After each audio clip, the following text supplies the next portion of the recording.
Well, g'day, folks. How you going? Hope your Friday's going very well indeed. It's been a pretty shitty sort of a day in my part of the world. Overcast, not knowing whether or not wants to rain or not, but rain is most definitely coming. Hello to Aussie Sue, who is in Mount Isa, I think, in her floaties at the moment. I'm not sure if she's even in the chat yet, but Mount Isa apparently has seen nothing but rain for about a week now, and there is a lot of water coming down the middle. And the systems creating this rain are moving to the east. So Cairns, Townsville, Mackay can expect a bloody good dose. It's probably going to move further down inland as well. But interesting stories today are emerging that this is going to be pushed offshore and essentially mixed with those two little cyclones that are hanging around offshore and then sent to New Zealand's North Island again. I don't know, Robert Deutsch is the weather guy. I don't know, but if they can manipulate weather like that, I mean, my God, it is just amazing. Hello, Sunflower. Lovely to see you in the chat. How wonderful it is. Showers all day. Oh, yeah, on the northern sunny coast. Yeah, that's no fun. Certainly not on the northern side of the Sunshine Coast. Perugian, Noosa. I've never been to the Noosa North Shore, you know. I've never had a four-wheel drive that'd get me over there. Nice part of the world, I'm led to believe. Not humid or shower so far, says Melissa. Thank you very much. South Australia in the house. Beautiful. Lovely to see you here. And yeah, hello, Sunflower. I think I put you up. Where are you, Bill? New South Wales voting for Rick. Yeah, okay. Bit of news on the boys. Sorry about last night. If you watched the show before, you would know that I had a bit of an issue, my daughter's birthday. I wanted to do the right thing, and so at rather late notice last night, we went out for dinner to celebrate her birthday. So that's why there was no show last night, but I felt it important to do the right thing. So that's what happened there. What happened yesterday, and what we would have spoken about last night had I had a show, was the fact that yesterday the ballot was rolled out, so to speak, for the New South Wales election, and Bosey and co have got the last box on the ballot. They are above the line, though. I think there's 18 of them. 18 of them. Think about that, folks. If you're living in the areas where those 18 people are, and they're contesting the upper house, you know those people. And if you don't, make it your business to know them. Vote for them. If you don't like the current government, if you don't like the current opposition, and if you don't like the alternatives that they present to us, like the Greens or the Teals or the Pinks or the Reds or the whoever's, then make a real protest of your vote. Okay? Vote for the Bosey team. Vote for the Bosey team. Put them number one. Because what you're going to do is give 18 different candidates the ability to hand down their preferences to help push one or maybe two, or depending on how many of you vote for them, maybe three or more of this crew into Parliament, into the upper house. They don't get to make laws. What they do get to do is ask a lot of questions, and they get to oversee those laws. They get to ask questions about who's making the money out of those laws and why. They get to be our eyes and ears. So if you've ever done a protest vote in your life and you only go to vote so you don't get the fine, well, this year, if you're in New South Wales, make that protest vote count. Do something. Vote for some people who really will go in and work for us, the people. They will be the people's eyes and ears. And they will very much keep the bastards accountable in there, I have no doubt. The more, of the Bosey crowd elected, can you imagine what it would be like if we got 5, 6 or 7 in? Can you imagine what it would be like if there were 10 in? What would happen to the New South Wales Parliament? Well, there'd have to be a lot more transparency, wouldn't there? Right from the outset, if anything had to happen in New South Wales, it would have to be very transparent, because with that sort of power, well, then they would be able to scrutinise in great detail and make sure that anything the government says it was doing for the betterment of the people really was being done for the betterment of the people. So just something to think about while you're going forward. Congratulations to everybody who's stood in those areas. Happy to stand here with the voice of freedom and help you out with whatever you need. If you want to come on and have a chat, tell us about what you're planning and how the people can get behind you in what areas. Of course, in the Upper House in New South Wales, people all over the state can vote for Bosie. People all over the state can vote for their local person. People can vote for whoever you really want to. But that's the beauty of the Upper House election. But if you decide to vote for the anybody whose name isn't Bosie in the bottom end of the box, then odds are those preferences will go down toward the Bosie team. So let's use those preference votes, the ones they think that we need so much. So let's put them to good use. And like I say, if you're normally a protest voter, you just save yourself the fine and you go and grab yourself a $2 sausage on the way past. Are you allowed to do that even anymore? I don't think they want to feed us at these things, not unless it's vaccinated meat, I suppose.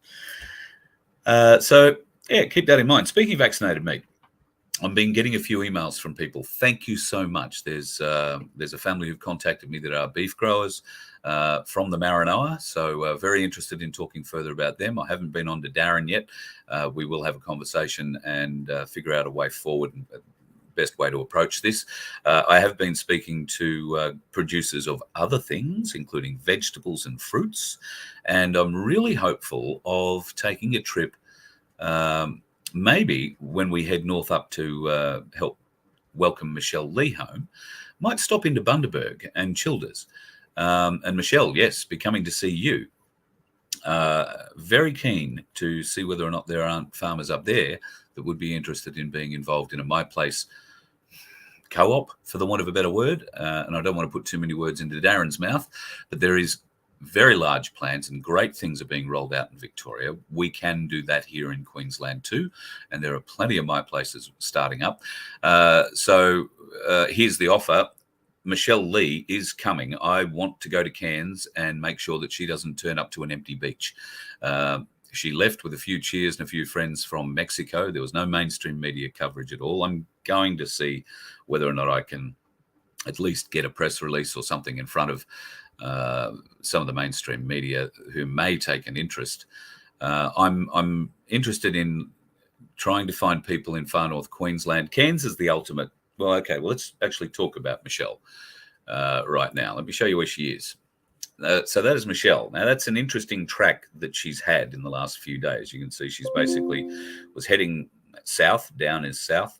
And because of the two cyclones that are underneath her in the Coral Sea, the sea state is not good at all. It's no good for rowing. So she's back in her boat again, in her cabin. And if you missed what it was like when I explained it to you last time I spoke to Michelle, then let me say the easiest way to explain it is to go and get underneath your kitchen table and stay there for 9 days straight. Everything happens there for 9 days straight. Everything. You can't go outside. Seas are too big, very dangerous. Could roll over, all sorts of bad things happen. You're inside in a room that is essentially your body length long and as tall as your kitchen table underneath it. She's a very, very, very brave woman. Do you want to see how brave she is? This is the track she has had so far. Now, I'll have to move that a little bit so you can see America over there. Now, the red line is her ideal track, if you like, the ideal track she could take from her departure point, which was in Mexico there. It didn't quite go to plan. She took quite some time to get off the Mexican coast and then out into the currents that would help her get across the Pacific. And as you can see, she fell well south of her projected line. She's had to fight her way back north. She did manage to maintain the track for a while and then has been pushed further north. She's fighting her way back south again. And now, of course, here she is. Now,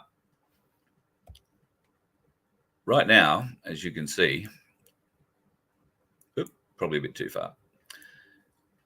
She's almost directly off Cairns and about 950 kilometers. She's been blown, 950 nautical miles. She's been blown back a little bit. Looks like she's made some little bit of progress, and I think if we hit that, it'll tell me what she's doing.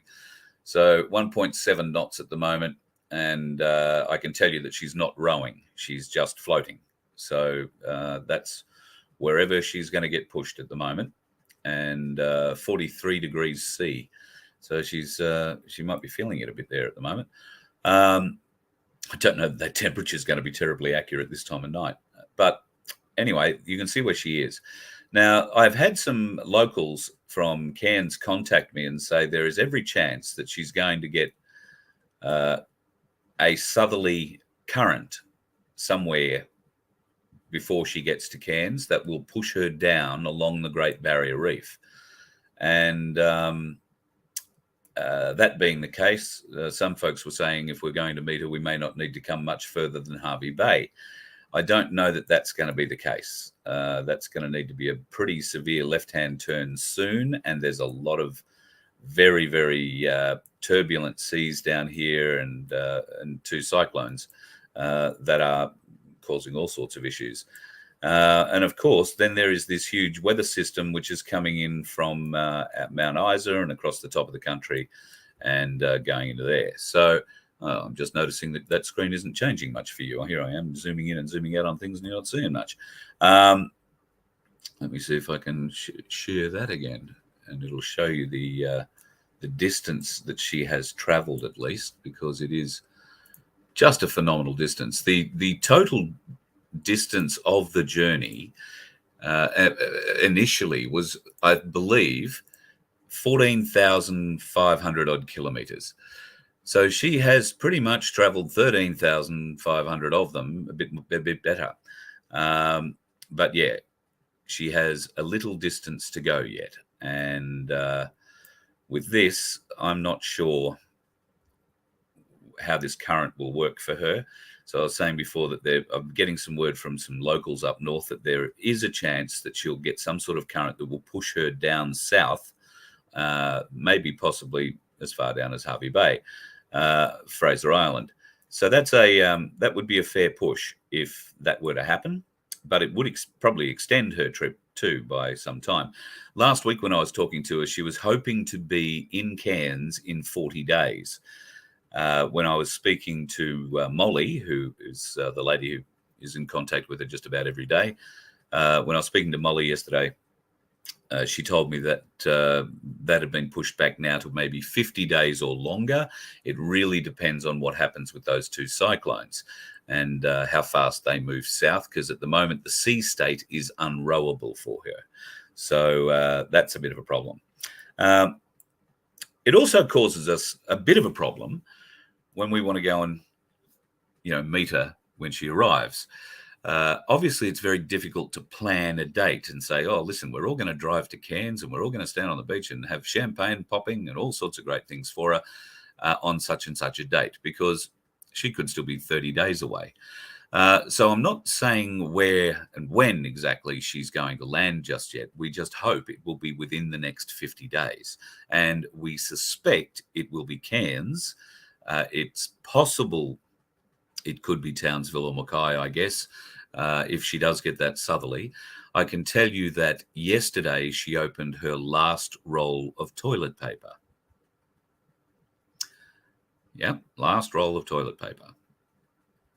Couldn't have crammed anything else on there. So that was a bit downheartening for her. But she also found a bit of a surprise in good old hatch number 3, which for some reason she seemed to have forgotten about, and has discovered a whole heap of her favourite things one night, including a little bottle of champagne. So it was a flat night. She drank the champagne. She had a little toast to what she's achieved so far, and then went back off to bed.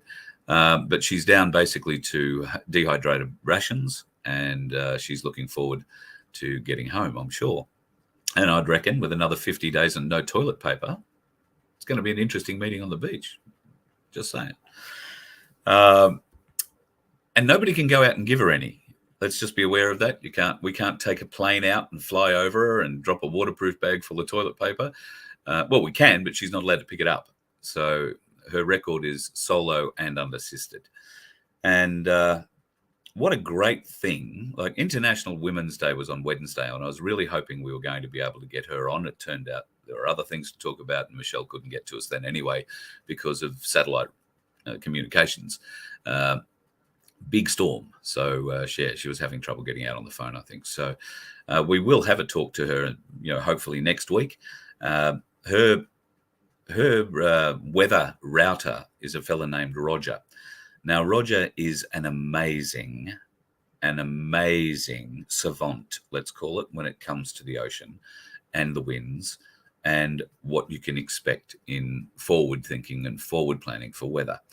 Now, Roger is so good, he works for a number of the best race teams in the world, including Ferrari. Why, I hear you say?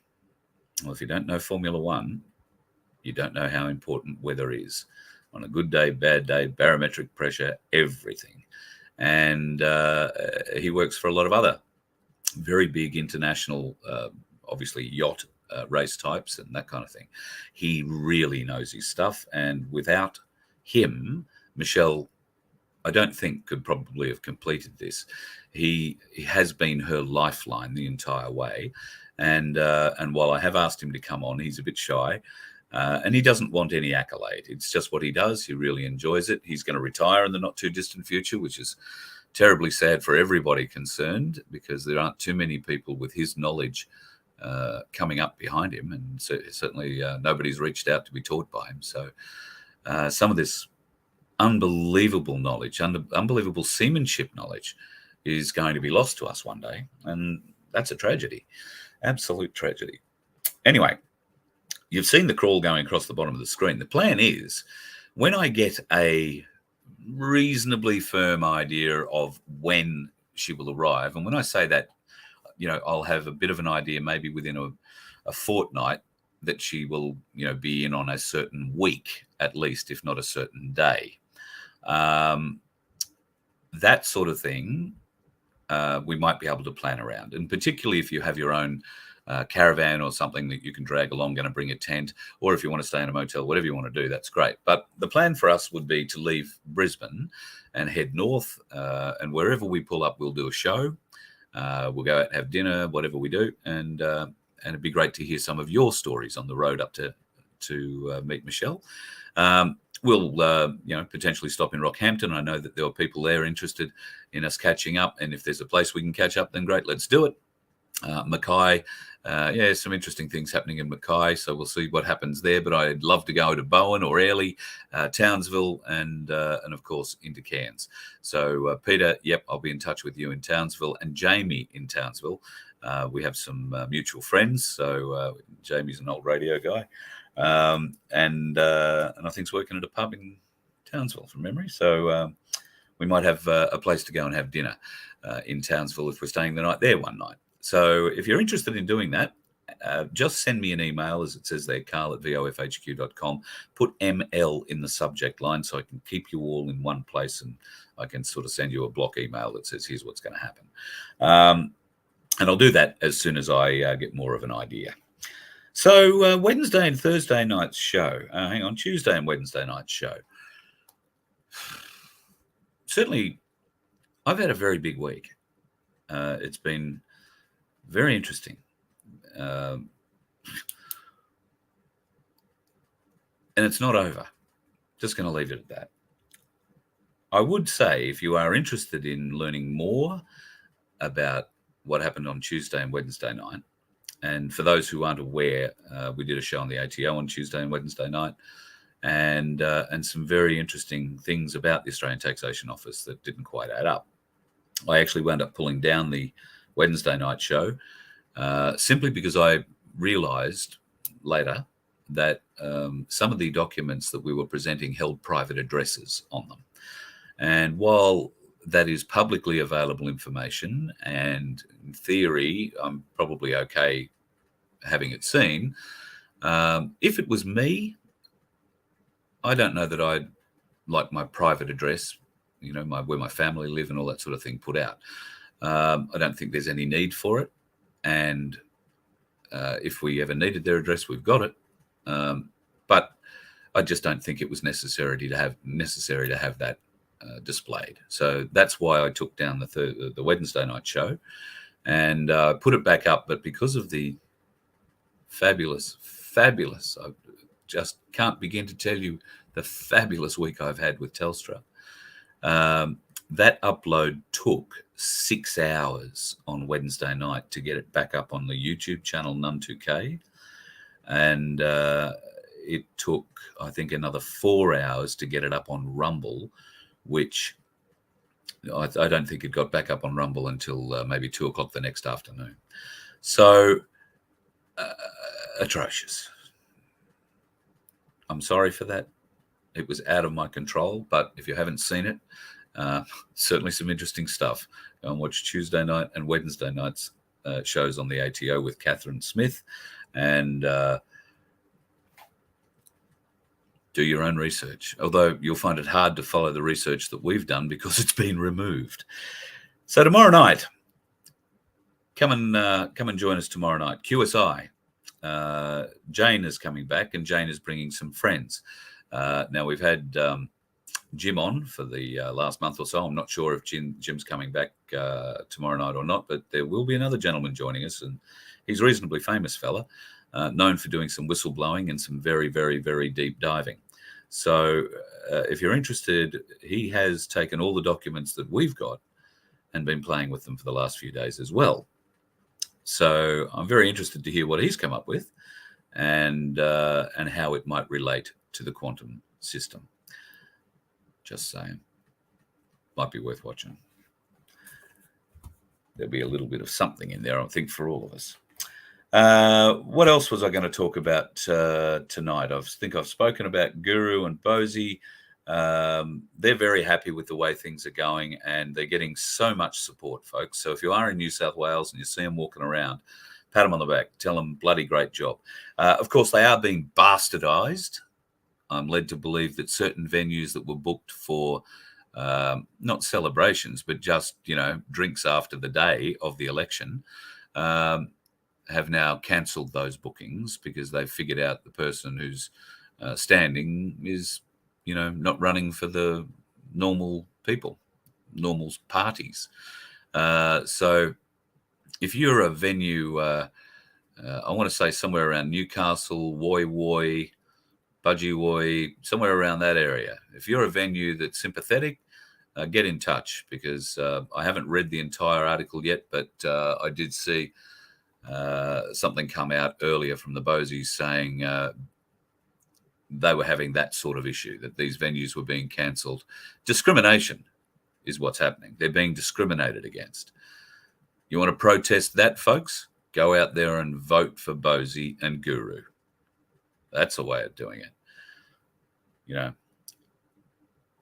If they had a reasonable reason, but it is just pure bastardization, and they think they can get away with it. Anyway, there's a lot of people in this world who think they can get away with evil shit, and that's all coming to an end. Rodney Bairstow, thank you very much, mate. Appreciate your sticker. Every little bit helps and goes a long way. I really, really appreciate it. Coming up, we have the hats, the white hats, and nothing but the white hats. And when I say coming up, they are coming up. I'll have them in my hot little hands, hopefully by the middle of next week. And I know that in my email, there are a number of people who've expressed interest in them already. So I haven't set them up on the website yet, but that's what will happen. I'll email everybody who's already emailed me, but you'll go to the VoF HQ website. There will be 3 different hats that you can choose from. One will have, give me one moment.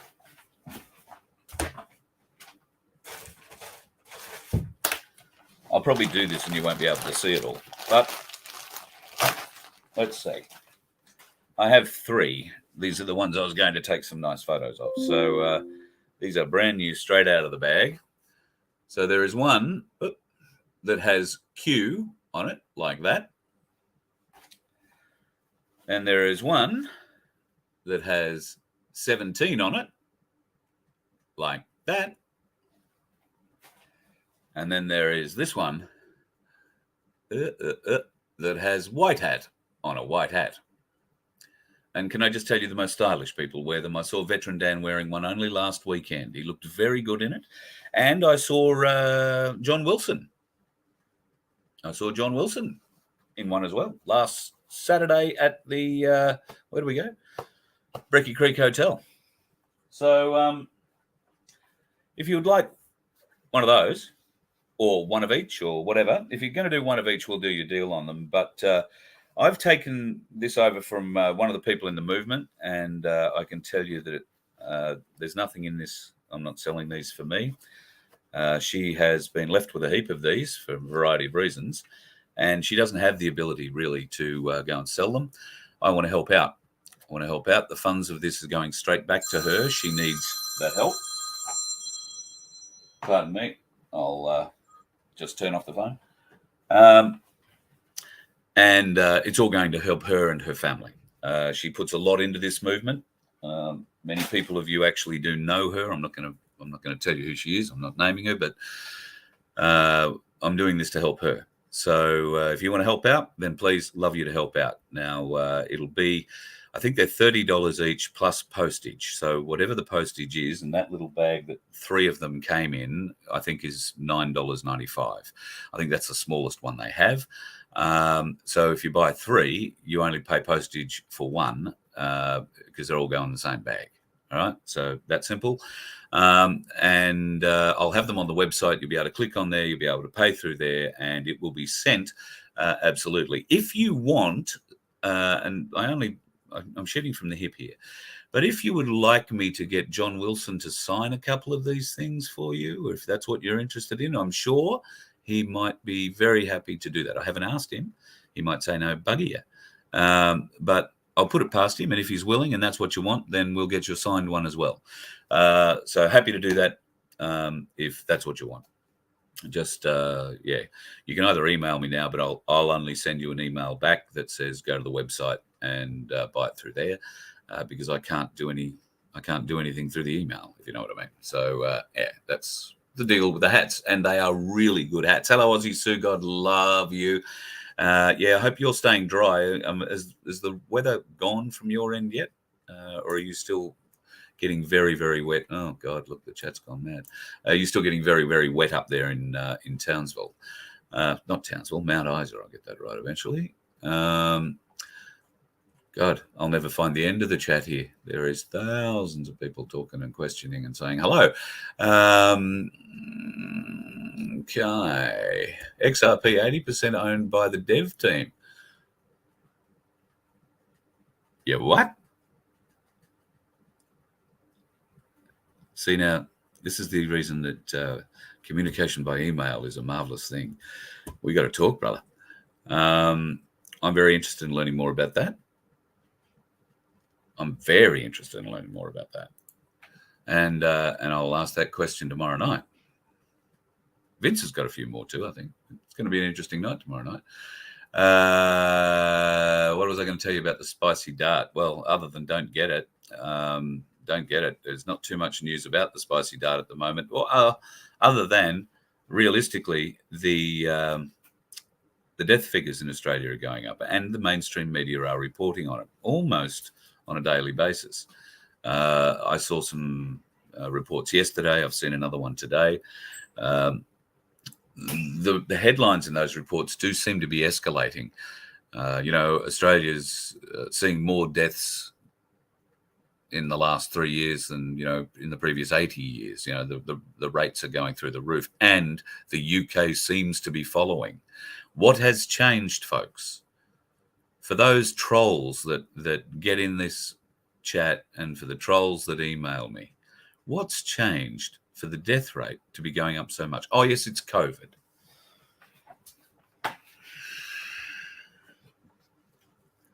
I mean, there's a reason I speak about this whole thing as an IQ test, folks.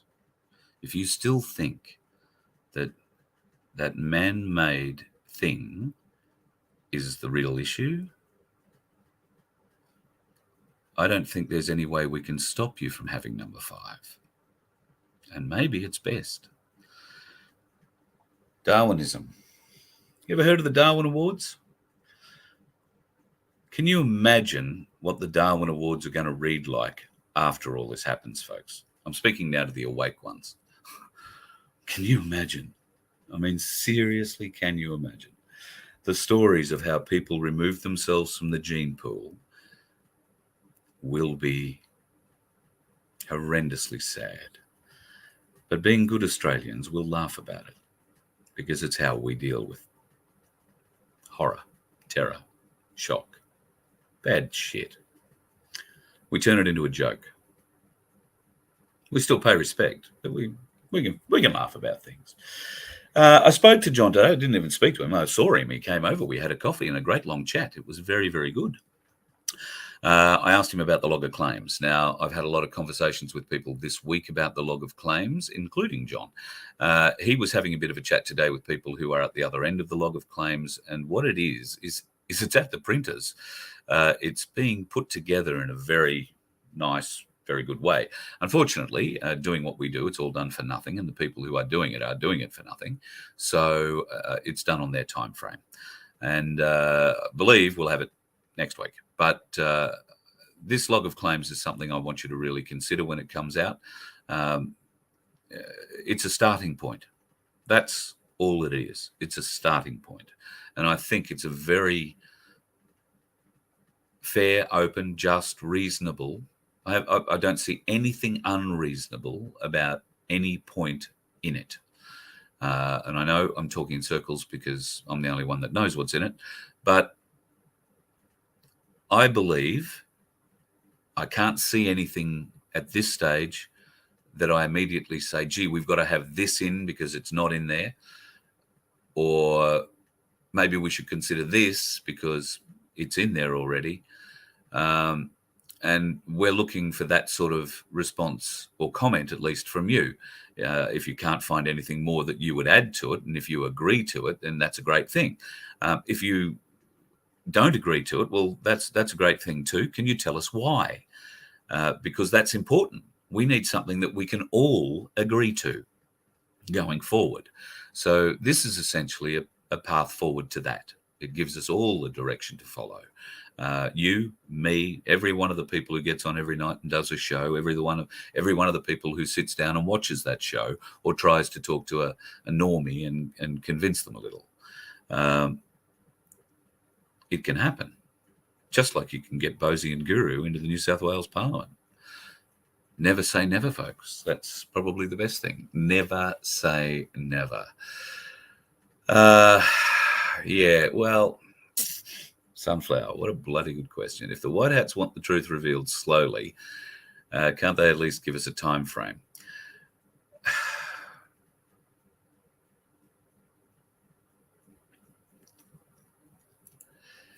You would sort of think so, wouldn't you? But I'm thinking from the hip here. Given that we've been, white hatting, some deeper than others, queuing, some deeper than others, QAnoning, some deeper than others, anoning, some deeper than others, for 3, 4, 5, 6, in some cases 30 plus years for some people.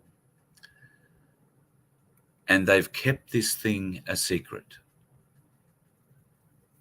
Everything that we've got has been dug out. We've had to reach for and discover ourselves. Nothing has been presented to us. The reason we are awake is because, in part, we're open to it, but because we seek answers. We don't look at the television and immediately believe what they're telling us. And in fact, if you're like me, your body physically reacts when they tell such lies or tell you some new bullshit headline. Your body will physically react and push you away from the TV. I watch next to no. In fact, I don't watch any free-to-air TV. I used to try and keep an idea of what happened of the news stories, maybe in the mornings, but I just can't stomach them. I can't stomach the presenters. I can't stomach the smarmy faces, the lies. I am absolutely disgusted that the industry I worked in for so long has been bribed with 1 year tax, 100% tax rebate. That's the reason mainstream media will not let any of us get on and offer a reasonable argument. Or if they do get someone, they pull them out in isolation, treat them as absolute fools, try and humiliate them. It doesn't matter how many good points that person might make. Treat them as fools and then dismiss them. Why are they doing that? They're doing that because they are not paying tax. Well, they are, but they're getting it all back. They'll pay their tax in a normal year, but they will get a 100% tax rebate for the year. That's every media business in this country.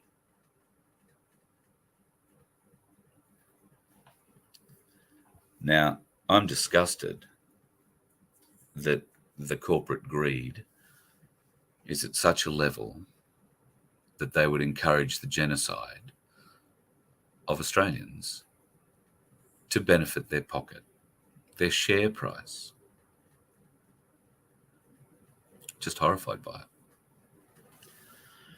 And that's the reason why Ben Fordham doesn't want to talk to me. Because when Ben Fordham did call me off the air, and we had quite a lengthy conversation, I made it very clear that I wanted to have that conversation with him on the air. Didn't really matter about the rest of it. Let's get that one out of the way. Haven't heard a word from him since. Wasn't surprised. Still not surprised.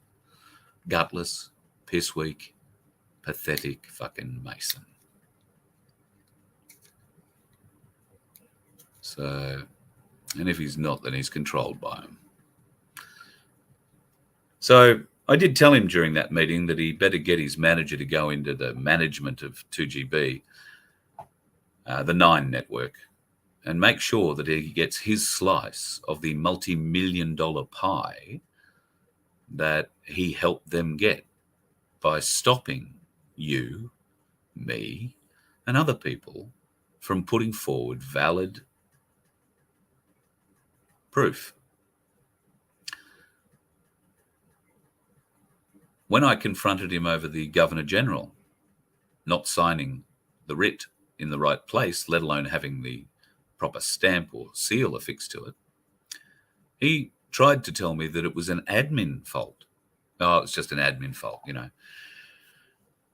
Well, you know, the Governor-General's probably got 200 admin staff. His most important job is to make sure that we have free elections, free and uncorrupted elections. His only job there is to sign the election writ on behalf of Her Majesty, or now His Majesty, the dickhead.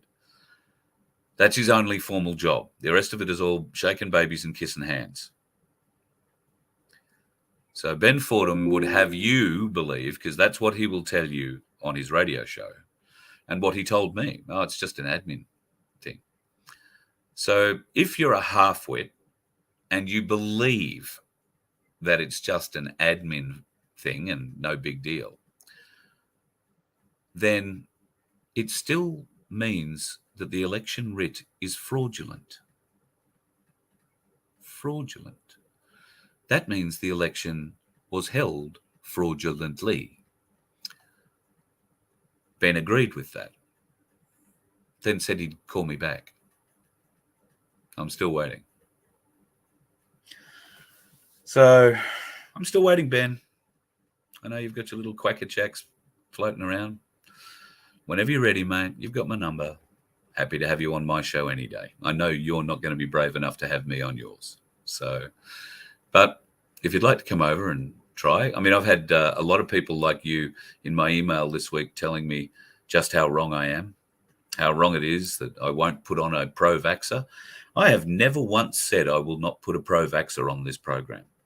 The problem is I haven't met one stupid enough to volunteer for it, because my idea of a pro-vaxxer is someone that will come to me with the figures, the facts, and no emotion. But so far, nobody who comes forward with this idea is able to do so without emotion. It's all emotional. Oh, God, how dare you believe the things you believe? Take the emotion out of it. Bring your best arguments. I'll have you on. No problems at all. I'm not having you on so you can proffer up abuse, you know.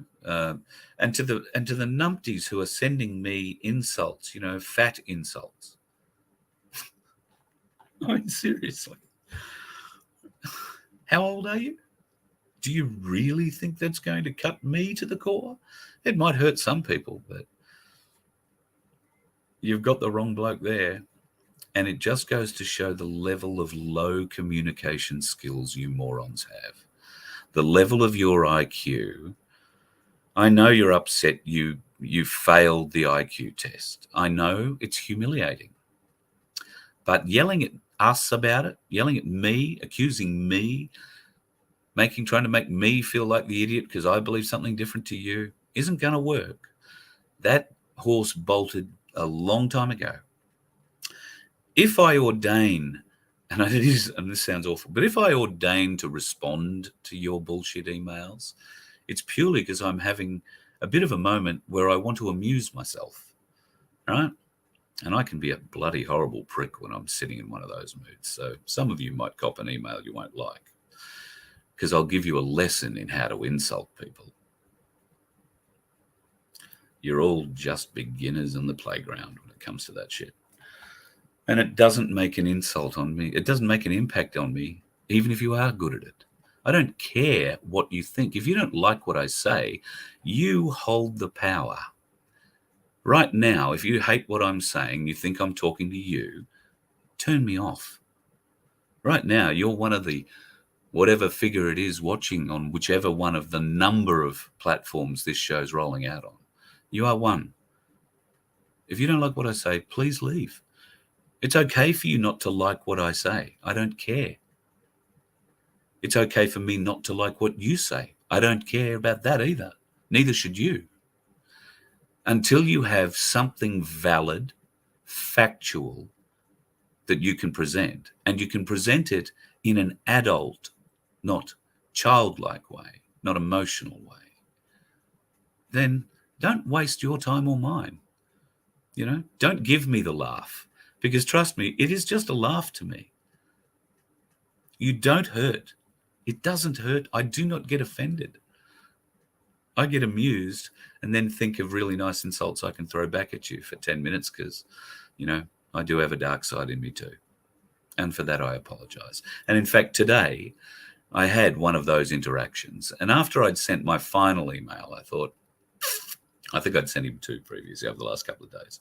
And he replied, somebody sent me something. I wonder if I can bring it up here and show it to you.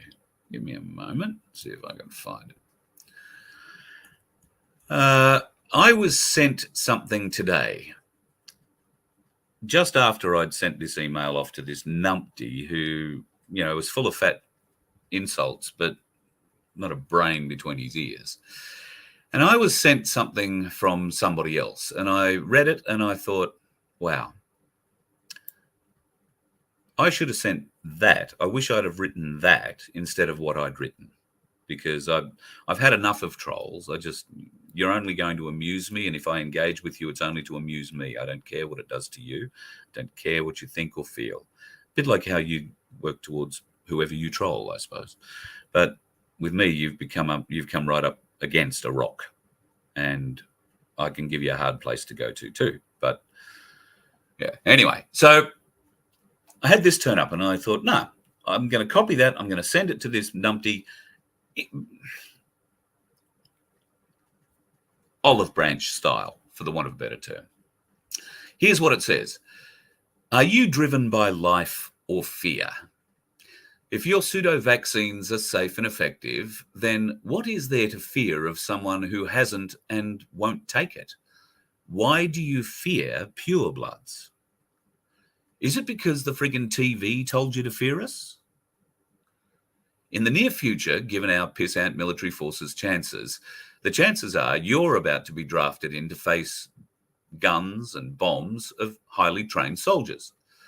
Get over it. Someone actually tried to kill this guy once, and he got over it. Why? Because it's life. That's why. Take your bloody masks off. They only make you sick from carbon dioxide breathing already spent air. There are no mandates now, and never should there have been. Missing out on life because of lies and mass panic is nothing more than mass psychosis and hysteria. Seriously, just stop it and remember life. If you're going to pass this fear onto your kids and ruin their life with fear of everything that is stupid, and that a stupid TV tells you, well, don't. Give them freedom over fear. Be a good role model and give them life without fear of the boogeyman. I really thought that was brilliantly written. It wasn't written by me. It was sent to me. I'm not sure if the person who sent it to me wrote it. I sent that, and I haven't even bothered reading the 17 points this numpty bothered to send back, because his first three sentences make it quite clear there isn't a brain in the skull worth talking to. So, and I'm sad, because that happens with some people. And it's going to happen with friends and family too. And compassion, rather than matching them for insults. I have failed myself badly this week. I have fallen into the trap of enjoying insulting people, something I used to really enjoy doing and did a lot. And I don't want to do that. I want to stop doing that. We've all got to stop doing that. We've got to raise our vibration. We have to help our fellow humans, even though some of them don't have much humanity left in them. But the ones that don't have humanity left in them will be found out. And they'll be handled. So we will find a way. So that's my little confession for the day. I want to be a better man. I want to be a better person. I don't want to amuse myself by slapping these trolls around the head. I mean, fair dinkum. It's like clubbing baby harp seals. You just walk up with a big stick and just... And it's so easy. They don't even have doughy eyes for you to look into. I mean, they might be dopey eyes, but they're not doughy ones. They're not worth the effort. But if they come to you with questions, genuine questions, then we, as the enlightened ones, the wake ones, it's incumbent upon us to try and help them as best we can, to understand that they don't understand. And they're probably never going to understand. And we can take some solace in the fact that they will have no doubt taken number 5. So we won't have to look after them long. Just saying. Just trying to scan through and have a look at a few comments tonight, folks. I haven't really had the time. I've been talking too much.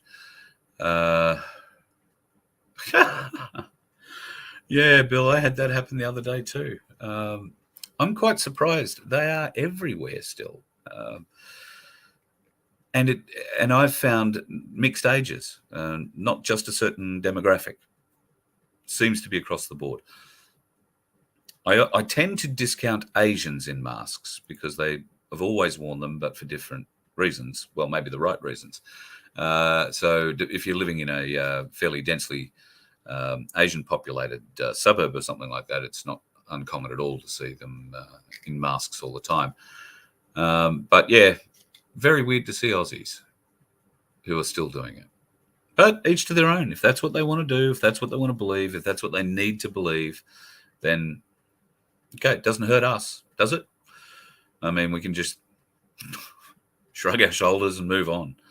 There's no point in, I don't know how late you are into this conversation, folks. There is no point in trying to convert people now. Okay? There is no point. The ones that are slowly waking up aren't doing so because we are pushing them or we are red pilling them.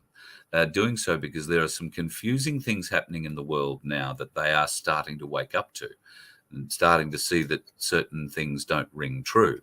There are a whole bunch of trolls acting like blowflies stuck in a beer bottle at the moment because of what we turned up about the Australian Taxation Department the other night. They have no comeback to that. They have absolutely no comeback. Much less do they have any answers as to why we found what we found. Why would that be happening? Do they want to talk about that? Do they want to engage about that? Do they want to try and help find a solution for that? Fuck no. No, they want to cast, insults. I mean, seriously. The mentality of these children is staggering. Sadly staggering. Sadly staggering. Stephen, your girlfriend won't listen to you. Well, don't marry her because it won't change. They still won't listen to you. That was a joke. I shouldn't say that. There are plenty of women who say exactly the same thing. The husband never listens. What? What'd she say? I don't know. I wasn't listening. So it works both ways, mate. You get into a relationship what you put out of it. And if your girlfriend won't listen to you about our side of it, well, the question I would ask is, are you practicing safe sex?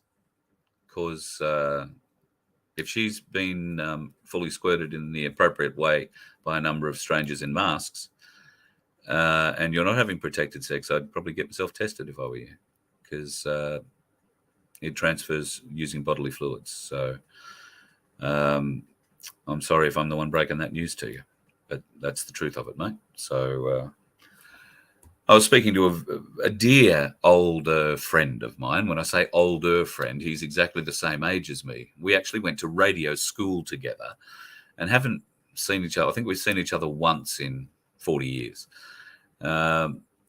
He is a very successful little online educator. And we were having a long conversation, a bit of a catch-up yesterday. And we got to talking about gold and silver, and obviously how Cass Smith is helping people set up self-managed super funds. If you want to learn about that, email me, carl@vofhq.com, and I will put you in contact directly with Cass. She'll send you all the details you need, and then you can make a decision from there, whatever it is you want to do. But he said, oh, yeah, this sounds really good. I've got a bit of super. I own the house, I've got a bit of super. I could get that out. And I sort of explained what was going on with the markets and where we think concerns are with banks and a few other bits and pieces, the ATO. And he became quite excited about the fact. And he said, oh, my wife, she's got a lot of super. She's been in this government, or in her position. It's not a government position, I don't think, but in her position since 1984. And I said, oh, wow. Yeah, well, she's probably, might be interested too. He said, oh, I could never talk to her about this. I said, oh, really? No, couldn't talk to her about this. Why? Oh, because she works at a super company. She's like really high up in a super company. So my mate's going to try and figure out how to take his own super out without telling his wife and convert it to a bit of gold and silver. Or he's not. He might just take the path of least resistance. But yes, I take the point that there are people with differences in all parts of our lives, from our partners, our families, our friends, and further afield. Take the path of least resistance. My suggestion to him was to go and buy a couple of silver coins, spend $80, buy 2 coins, and get home and just have them in your hands. They're very shiny, very, very shiny. And then put one on your finger and bang it with the other one and hear the little ding noise that it makes. And just see if her attitude changes a bit. See if she mightn't like a bit more of that around the house. Because, it sounds really good and it looks really nice. A couple of friends of mine have tried that and they've now got their missus involved in silver and gold as well. So, I don't know. Little trick might work, might not. You shouldn't need to be tricked into this. All you should need to know is that gold and silver is solid as doesn't get any better. And from there, whatever comes, you can make the choice. Particularly with the fragility that we're seeing in our banking system. A big bank in America went down yesterday, yesterday morning our time. I think from memory it was called the Silvergate Bank. Now, Silvergate was Silicon Valley's bank. About the easiest way of describing it. So Silvergate have been in trouble for the last couple of weeks, but they closed their doors yesterday. So another bank gone. In America, a number of little ones have already closed up. March 24 is the date to keep your eye on, not because there's going to be anything spectacular happen. It will just be a date where ISO 20022 comes into effect, 200022 comes into effect, and that essentially will enforce the Basel III protocols. And if you don't understand a word of what I'm talking about, tomorrow night's QSI lesson will be one to look out for, because tomorrow night there will be a great deal of proof about many elements of the Stellar system, and I think where at least big offshore transfers, fund transfers, and all that sort of stuff is going to happen. Bearing in mind, I don't understand what's really happening here. I rely on advice from a couple of people from the Bitcoin world, and I have been trying to get in touch with another one of those blokes because I value his advice tremendously. But I'm also trying to find out what's going on from those who are pushing the other side. Centralized banking is a horror to me. I detest it. I will never support anything that is going to be centralized banking, whether it be a digital coin or just the fiat system. It has to go. So we can't have centralized banking.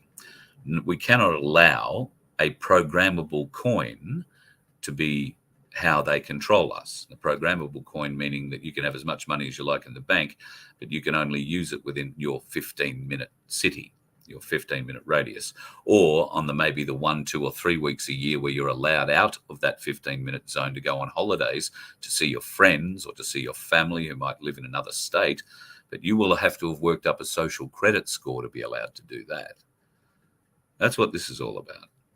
So we're doing a lot of work behind the scenes on 15-minute cities, folks.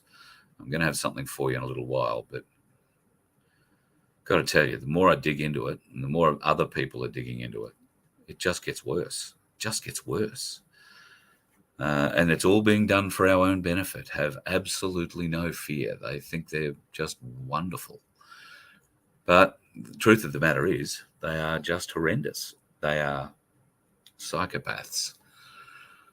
I can't wait. Hello, Rebecca. Truth is coming out.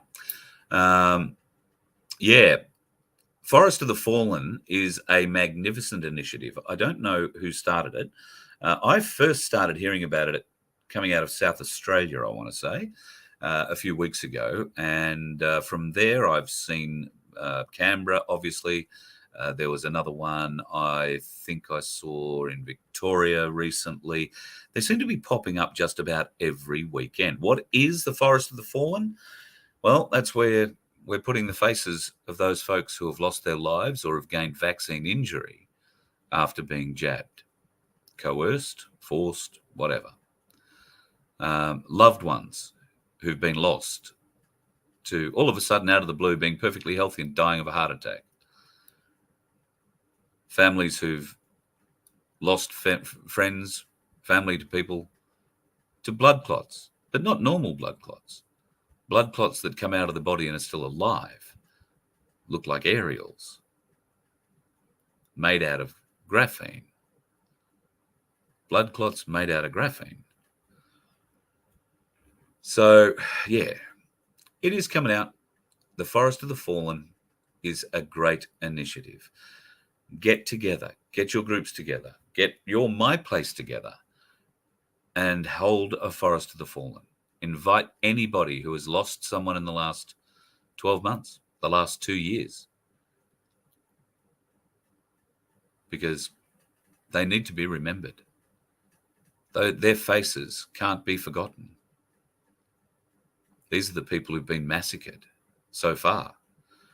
And those forests of the fallen are only going to grow until we gain the tipping point, or until the white hats do whatever they've got to do to help us get the tipping point. And as I was saying before, Bosie and co have only ever done things to make us all stand up and do something ourselves. We cannot wait for somebody else, whether it be Bosie, the white hats, somebody wearing a pink hat with a flower in it.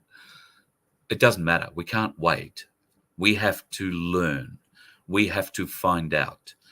We have to be discerning. And if you don't know what discernment is, don't be embarrassed. Go and look it up. Learn what discernment is. Learn how to discern. Because with discernment comes knowledge and the ability to flick bullshit. Okay? You'll learn how to flick bullshit, identify it and get rid of it. You'll learn how to identify and, well, is it bullshit or isn't it? You'll put it into a question mark pile and wait for something else to try and confirm it. Or if it's that big of a question mark, you'll start digging to find out what you can about it. So we need to do that. We need to stand up. Don't sit back and wait for the white hats. Okay, we might, according to the phone call I got Wednesday night, have stumbled across a white hat operation we weren't meant to. Okay. So what?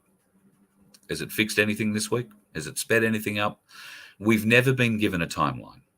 If we were given a timeline, humanity is lazy. We would sit back and wait for whoever it was to get to that timeline and fix it. And when they didn't, we'd complain about it. That's what we are currently, for the most part. That huge seething mass out there of normies, that's exactly what they are. We, the awake, we're a bit different. But until our side of the seesaw weighs less than their side of the seesaw, or weighs more, and we get to control where the seesaw goes, then we're a little bit hamstrung. And we have to rely on all the research and everything that we've come across, the facts we've learned, the facts we've learned not to believe because they're not facts. Or if they are facts, they've been altered in some way to give you a different outcome. We are educating ourselves. We are the ones who have to stand up. And a great, great example of this is the New South Wales election. When Ricardo Bosie and Dave Graham announced that they were going to run, they were but two people. In a very short period of time, many unrelated people, not from A1, this isn't an A1 thing, they're all independents, have all stood up and said the same thing. We are going to follow what they are doing. So there are now 18 independent people standing up for the same things that Bosie and Dave Graham are. That's people standing up for themselves. Now, I don't know how many seats there are in the upper house or how many people could stand for them, but if they could have got 25 or 30, maybe that'd have been better. But we've got to do something. We have to do something. Now, I do what I can do. I can talk. I can research. I can show you things. I can inquire. I can question. And occasionally I get interesting people along to talk to. That's about all I can do. If you can dig deeper than me, and if you are a troll, dig deeper and prove me wrong. Don't regurgitate some bullshit that Google tells you. Come to me with real facts that I can go and verify. I'm very happy to share my time with you. Because we want to be right. This isn't about who is right first. It's a matter of being right for humanity, right for us all. Right for us all. Doesn't matter where you are in the book or even if you've opened our book. Eventually it has to be right for us all. We all have to live here.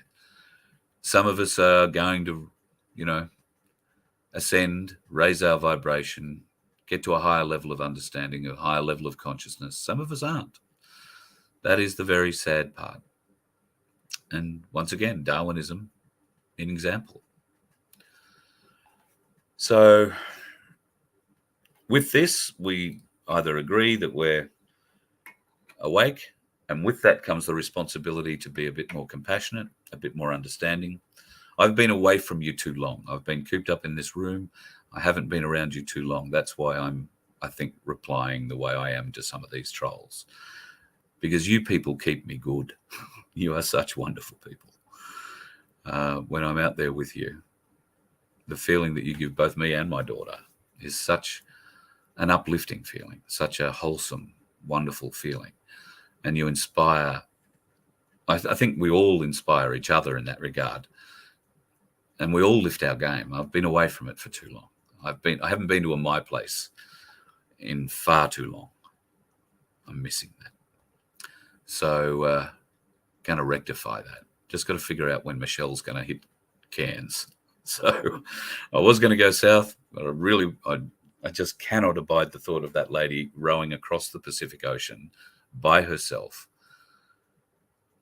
and arriving to an empty beach, or, no kind of welcome really outside of a few friends and family who are there to take the boat and drive it 2,500 kilometers south. I just think that would be awful. Really, really awful. Thank you. What dreams may come. Thank you for your sticker. Really appreciate it. And Sunflower, God love you. You are a wonderful, wonderful person. Vibrational healing. I am getting a lot of messages about vibrational healing. I'm also very interested in frequency healing. I have been given a set of frequencies which are supposedly meant to help the body repair itself from the inside. Now, I know these frequencies. I can create these frequencies. What I can't create is the circle these frequencies have to come out of around you, and they're very specific places they've got to be put. So if you are remotely, electronically, technically handy, please email me. There might be already some easy way of doing this, but essentially I want to be able to put something like a speaker. Maybe it is just a matter of getting a bunch of speakers with the, uploading the sound or the frequency into those speakers and arranging them in the circle. Maybe that's what this is, but maybe there's a better way of doing it. So if you're remotely technically persuaded that way, email me and let me know, will you? Otherwise, I'm going to wind up buying 6 little speakers and USBing a frequency into them, which at this stage I just think is going to be messy. But I'd be interested to then do some testing and see whether or not, other than making a god-awful racket, it has any effect on the body. And I'm happy to test it on my body. I won't ask anybody else to do it. God knows there's enough of my body to go testing it on. There you go. I'm doing my own fat jokes for you trolls. Fuck me. They're funnier.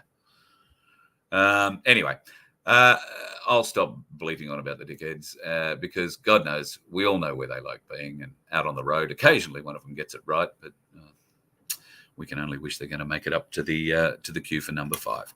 Have yourself a fabulous weekend, folks. If you're heading out and about, be safe on the roads. And if you are in Queensland, it's going to be bloody wet. A lot of rain from top to bottom from what we hear. So, stay safe on the roads. They are a bit greasy. We haven't had rain for a while, so the tops of the roads are going to be particularly weird. And if you are just happening to be in Queensland for the first time, and it's just started raining where you are, stay off the roads. Queenslanders will drive anywhere on a road to kill a cane toad. And a troll. You let one ant stand up to us, then they all might stand up. Those puny little ants outnumber us 100 to 1. And if they ever figure that out, there goes our way of life. It's not about food. It's about keeping those ants in line. That's why we're going back. Does anybody else want to stay? Let's rock!